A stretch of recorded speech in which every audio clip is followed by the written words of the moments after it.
ஹலோங்க, எங்களோட குலதெய்வ கோயில் வேலை நடந்துகிட்ருக்கு. சாமி தனியாக எடுத்து வச்சு பூஜை பண்ணிட்டுருக்காங்க. முதல் மொட்டை குலதெய்வம் அப்படிங்கிறனால அங்கேயே காதும் குத்திடலாம் அப்படின்ட்டு பிளான் பண்ணியிருந்தோம். 9:30க்கு மேலே நல்ல நேரம் அப்படிங்கனால என் தம்பியோட மடியில் வச்சு தான் மொட்டை அடித்து காதும் குத்துனேங்க.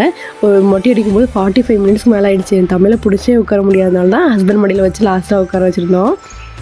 நல்லா குளிப்பாட்டி புது ட்ரெஸ்லாம் போட்டு சமாதானப்படுத்தி தாங்க காது குத்த உட்கார வச்சோம். இருந்தாலும் இவ்வளோ பேர் திடீர்னு பார்க்கறனால அவங்க ரொம்ப பேனிக் ஆகிட்டு அவ்வளோ ஒரு அழுகை.